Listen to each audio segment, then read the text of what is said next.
कि ये चुनाव जहां हमारे आपके भविष्य का चुनाव है, साथ ही साथ हमारी आने वाली पीढ़ी के भविष्य का भी चुनाव है, जहां अयोध्या का संदेश पूरे देश और दुनिया में जाता है। मैं सबसे पहले इस ऐतिहासिक धरती का, अयोध्या जो सौहार्द के लिए पूरे देश और दुनिया में जानी जाती है, उस धरती का मैं नमन करता हूं। साथ ही साथ जो शांति का, करुणा का, भाईचारे का, मिलीजुली संस्कृति का, गंगा जमुनी तहजीब का संदेश देती है, उस अयोध्या धरती को भी मैं नमन करता हूं। मैं अभी कुछ दिन पहले भी अयोध्या लोकसभा के इसी क्षेत्र में जो बाराबंकी की सीमा पर है, वहां पर मैं आया था। जितना हमें जोश यहां दिखाई दे रहा है, जितना उत्साह यहां दिखाई दे रहा है, उससे कम जोश और उत्साह वहां पर नहीं था। अगर एक सीमा अयोध्या की यहां है, दूसरी इधर दिखाई दे रही है, तो ये लाखों वोटों से नहीं, ऐतिहासिक परिणाम आने वाला है। जहां समाजवादी पार्टी ने हमारा सबने मिलकर के संतुलन बनाया है, सामाजिक दृष्टिकोण से सबको साथ लेके चलने का काम किया है, वहीं हम लोगों ने सबने मिलकर के अयोध्या लोकसभा का अंक गणित भी ठीक किया है। और ये जो हमारा जन समर्थन दिखाई दे रहा है, ये जन समर्थन के सामने भारतीय जनता पार्टी के लोग घबरा गए हैं। जो लोग कहते थे कि संविधान बदल देंगे, 400 पार का नारा दे रहे थे, इस बार अयोध्या निवासी उनको हरा करके और जमानत जब्त करने का काम करेंगे। जो लोग संविधान बदलने को निकले थे, उनको इस बार बाबा साहब भीमराव अम्बेडकर जी के रास्ते पे चलने वाले लोग और इस देश की एकता को और आगे बढ़ाने वाले लोग मिलकर के बदलने का काम करेंगे। और सुना है अब 400 पार का नारा भूल गए हैं। ये 400 पार का जो नारा था, वो हमें बाद में समझ में आया। ये 400 पार का मतलब क्या 400 सीटें तो हम लोग जीत रहे हैं, विपक्ष के लोग, और 400 के बाद जो बची हैं सीटें 143 ही जीत रहे हैं। ये बात तो समझ में आ रही होगी कि जो लोग कह रहे थे 400 पार सीटें जीतेंगे, तो लोकसभा में कितनी सीटें होती हैं? 543, और 400 पार के बाद कितनी बची? 143। लेकिन इस बार देश की 140 करोड़ जनता इनको 140 सीटों के लिए भी तरसा देगी। ये जो गुस्सा बढ़ता चला जा रहा है पहले चरण से, बीजेपी के खिलाफ जनता में गुस्सा बढ़ता चला जा रहा है। आप देख लेना, जब 7वें चरण में चुनाव पहुंचेगा तो जनता का गुस्सा 7वें आसमान पे भारतीय जनता पार्टी के खिलाफ होगा। इन्होंने धोखा दिया सबको, किसी को नहीं छोड़ा इन्होंने। हमारा किसान भाई जो सबसे सीधा है, जो सच्चा है, जो ईमानदार है, किसान गरीब गांव में रहने वाला, अपनी तमाम तकलीफ परेशानियों को सामना करने के बाद भी अपनी खेती बाड़ी करता है, खेत पे दिन रात मेहनत करता, खून पसीना बहाता।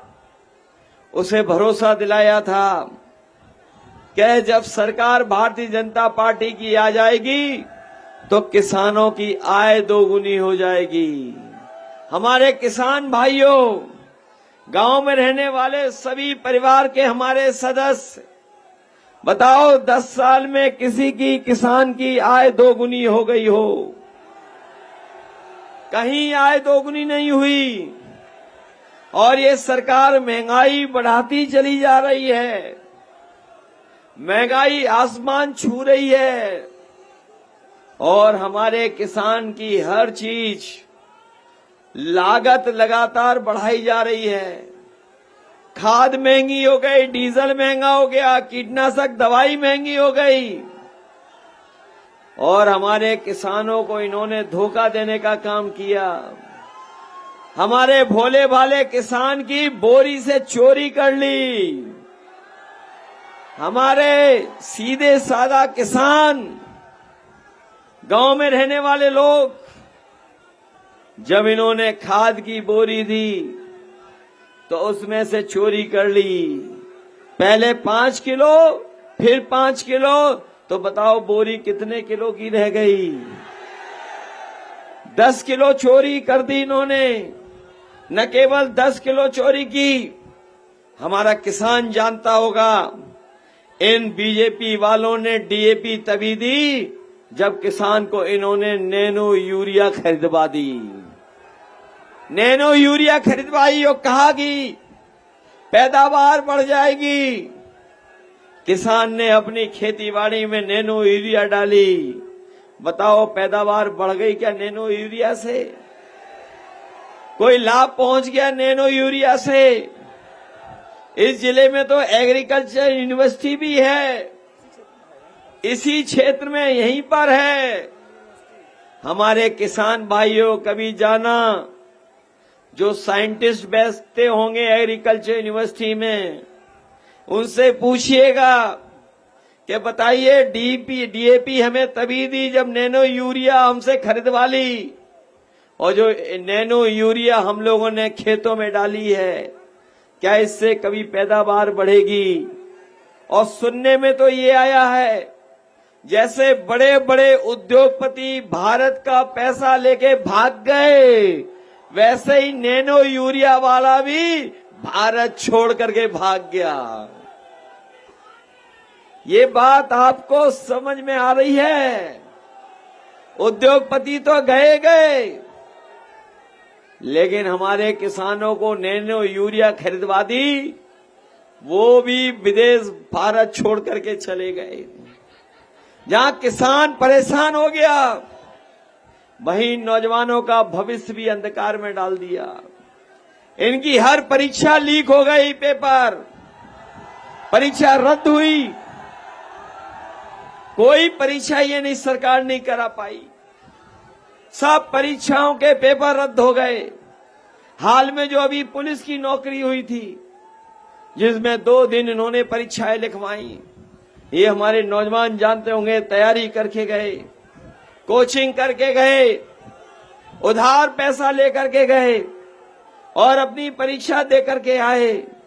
परीक्षा हो गई, जब वो घर लौट करके आए तो पता लगा पेपर लीक हो गया और मजबूरी में सरकार को पेपर रद्द करना पड़ा। सब परीक्षाएं रद्द हो गईं। ये नौजवान साथियों, ये पेपर लीक नहीं हुए हैं, सरकार ने जानबूझ करके पेपर लीक कराए हैं जिससे आपको नौकरी न देनी पड़ जाए।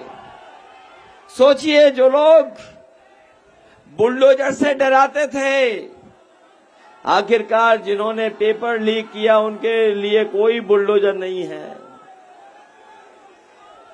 पेपर लीक हुए सब, और जो फौज की नौकरी थी अग्निवीर वाली,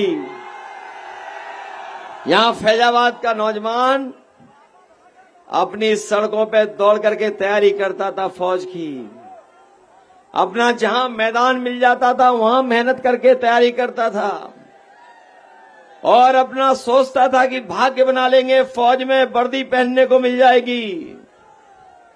लेकिन इन्होंने जो नौकरी दी है आधी अधूरी, हम अपने नौजवानों से कह के जा रहे हैं कि आने वाले समय में जब सरकार बनेगी इंडिया गठबंधन की, तो अग्निवीर व्यवस्था हमेशा हमेशा के लिए खत्म हो जाएगी। आपको पक्की नौकरी मिलेगी, पक्की वर्दी पहनने को मिलेगी। और केवल ये अग्निवीर व्यवस्था नहीं लागू किए हैं, हम अपने खाकी वर्दी पहनने वाले भाइयों को देखते हैं और मुझे याद आता है कि अगर भारतीय जनता पार्टी की दोबारा सरकार आ गई तो इनकी भी नौकरी 3 साल की कर देंगे। इसलिए मैं कहता हूं ये लोग भी सावधान हो जाएं। ये प्रेस के लोग सवाल करते हैं कैसे संभव है, मैं उन्हें याद दिलाता हूं, क्या आप जानते थे कि हवाई जहाज और हवाई अड्डे बिक जाएंगे? क्या आपको जानकारी थी कि पानी जहाज और पानी का बंदरगाह बेच देंगे? इकलौती बैंक थी इलाहाबाद, वो बेच दी। सरकारी नौकरियां आउटसोर्स और संविदा पे कर दी और आईएएस बनाने का नया तरीका ढूंढ लिया। सीधे सीधे लेटरल एंट्री करा दे रहे हैं। क्या आपको पता था कि बीजेपी के लोगों ने एक रात में ही नोट बंद कर दिए? जब ये नोटबंदी कर सकते हैं, अग्निवीर व्यवस्था लागू कर सकते हैं, तो आने वाले समय में इनकी सरकार आ गई तो खाकी वर्दी पहनने वालों की भी नौकरी 3 साल की कर देंगे। इसलिए सावधान हो के नहीं हो, आपको सावधान रहना पड़ेगा। ये जहां हमारी और आपकी जान के पीछे पड़े हैं, वैक्सीन लगवा दी इन्होंने कि नहीं लगवा दी? हमें आपको जान के लिए खतरा पैदा हो गई वैक्सीन। और सुनने में आ रहा है कि वैक्सीन वाले कह रहे हैं अब कि हम वैक्सीन वापस ले लेंगे। हमें कोई समझा दे कि जो वैक्सीन शरीर में चली गई है वो वापस कैसे ली जाएगी, ये बता दे कोई। क्या कोई तरीका है इनके पास? बताओ, आपने पढ़ लिया, जान लिया कि जिन्होंने वैक्सीन लगवाई उनके दिल को खतरा पैदा हो सकता है, बीमारियां हो सकती हैं, और इन्होंने वैक्सीन की कंपनी को भी नहीं छोड़ा, उससे भी चंदा वसूल लिया। चंदा वसूला कि नहीं वसूला? और देश की जितने बड़े बड़े उद्योगपति थे उनसे भी चंदा वसूल लिया। जब से जनता को जानकारी हो गई इलेक्टोरल बॉन्ड की, तब से बीजेपी का बैंड बज गया है। वो बता नहीं पा रहे कि इलेक्टोरल बॉन्ड में पैसा कहां से आया है। देश में सबसे ज्यादा पैसा इन्होंने वसूला, कोई कंपनी नहीं छोड़ी, और उसी का परिणाम है कि आज हमें और आपको महंगाई का सामना करना पड़ रहा है। ये जो बीजेपी का भ्रष्टाचार है और इलेक्टोरल बॉन्ड के नाम पर जो वसूली की है, उसकी वजह से भ्रष्टाचार तो बढ़ा ही बढ़ा है, लेकिन महंगाई भी बढ़ गई है। पिछले 10 साल में जहां किसानों ने 1 लाख आत्महत्या की, वहीं हजारों शहीद हुए, लेकिन किसानों की इन्होंने सुनवाई नहीं की। अभी तक तो हम सोच रहे थे कि 16 लाख करोड़ किसानों का माफ किया है, वो उद्योगपतियों का पैसा माफ किया, किसानों का माफ नहीं किया।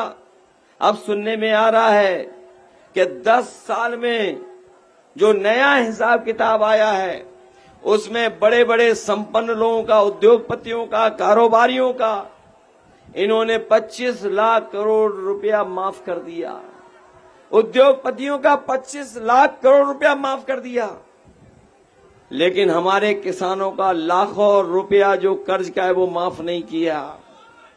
हम अपने किसान भाइयों को कह के जा रहे हैं, इंडिया गठबंधन ने तय कर लिया है कि 4 जून के बाद जब सरकार बनेगी तो किसानों का पूरा कर्ज माफ होगा। न केवल कर्ज माफ किया जाएगा, बल्कि अपने किसानों को उनकी फसल के लिए कानूनी अधिकार दिला करके लाभकारी मूल्य भी फसलों का दिया जाएगा। महंगाई इन्होंने बढ़ा दी। हमारी माताएं बहनें सबसे ज्यादा महंगाई से परेशान हैं।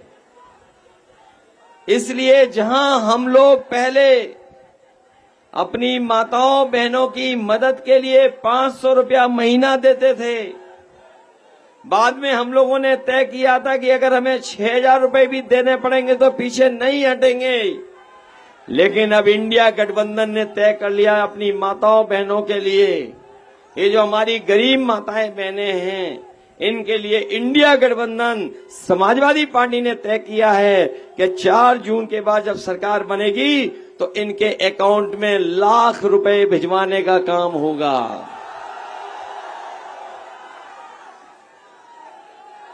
ये सुविधाएं देने जा रहे हैं। जब कांग्रेस पार्टी के नेता ने कहा कि हम लोग माताओं बहनों के अकाउंट में पैसा खटाखट पहुंचा देंगे, तो हमारे दिल्ली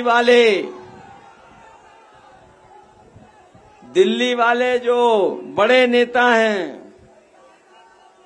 वो कुछ हम लोगों के लिए कह रहे थे कि हम लोग 4 जून के बाद कहीं और चले जाएंगे, खटाखट। लेकिन हम उन्हें याद दिलाना चाहते हैं और बताना चाहते हैं कि हम लोग कहीं जाने वाले नहीं हैं। 4 जून के बाद जो अच्छे ढूंढ रहे थे, अच्छे दिन तो नहीं आए, लेकिन बीजेपी जब हट जाएगी तो खुशियों के दिन लाने का काम हम लोग करेंगे।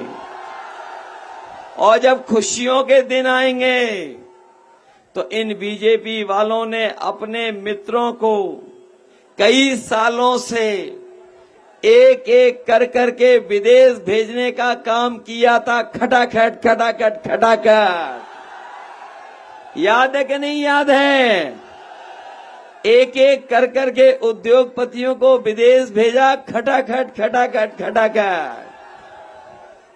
और ये कहते थे न खाएंगे न खाने देंगे, लेकिन इलेक्टोरल बॉन्ड से और दान से इतना डकार लिया कि डकार भी नहीं आई, और अब तो डकार भी नहीं निकल पा रही है।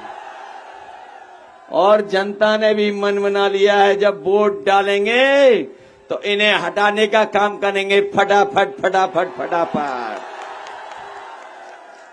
इसलिए हटाओगे इन्हें? धोखा दिया इन्होंने कि नहीं दिया?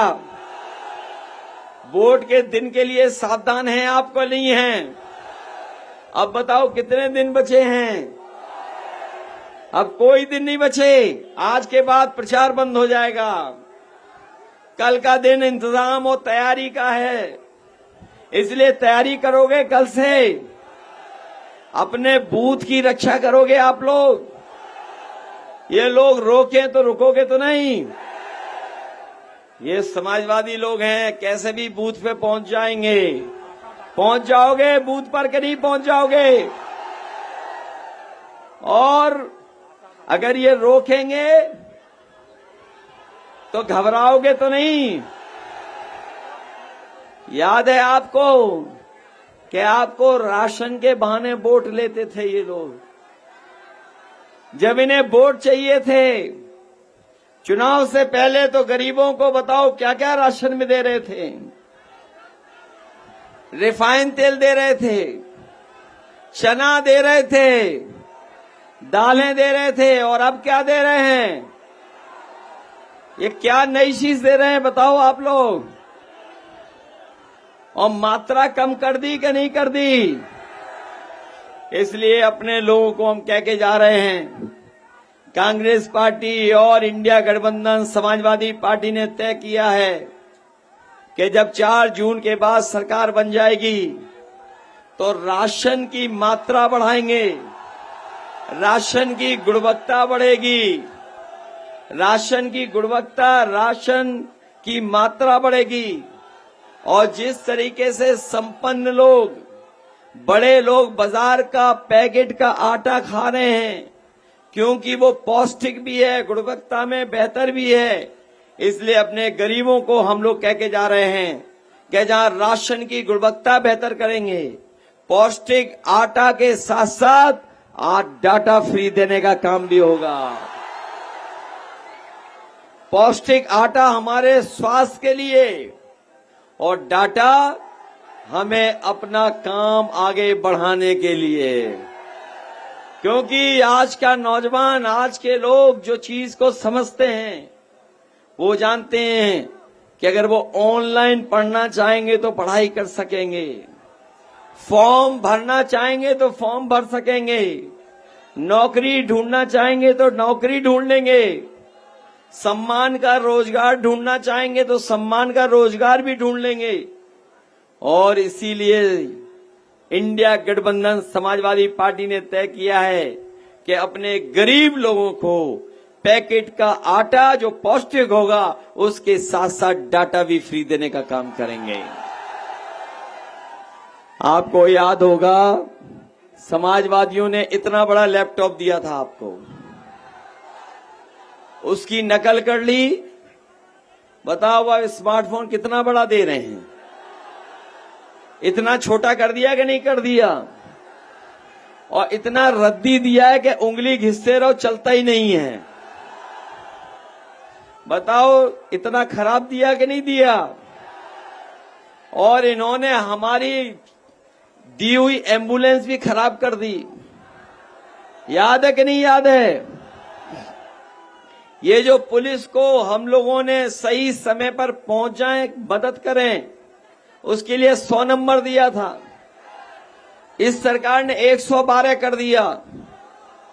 और जब से 100 से 112 हुआ है, पुलिस के लोगों ने भी अपना रेट बढ़ा दिया। और सुनने में आता है कि अगर पुलिस को आपने फोन करके बुलाया तो दोनों पक्षों से पैसा वसूल ले रहे हैं। बताओ ये हो गया कि नहीं हो गया? ये किया है अपने उत्तर प्रदेश के जो उल्टा पुल्टा मुख्यमंत्री उन्होंने। बताओ वो उल्टा पुल्टा काम करते हैं कि नहीं करते हैं? आपके घरों पे मीटर लगा करके बिजली का बिल वसूल लें कि नहीं वसूल लें? और अगर बिजली का बिल नहीं दे पा रहे तो एफआईआर हो रही है कि नहीं हो रही है? आपकी मोटरसाइकिल बताओ कितने रुपए की थी 10 साल पहले? कितने रुपए की आती थी मोटरसाइकिल? और आज मोटरसाइकिल कितने रुपए की आ रही है? बताओ दुगनी कीमत की कर दी कि नहीं कर दी? हमारे गरीबों की साइकिल कितने की आती थी और आज कितने की आ रही है? ये बुखार की जो दवा होती थी सस्ती, बताओ आज कितनी महंगी हो गई। और कई दवाइयों का पत्ता भी छोटा हो गया। पेट दर्द की दवाई भी महंगी हो गई कि नहीं हो गई? और हमारे सभी पढ़े लिखे नौजवानों को बेरोजगार बना दिया।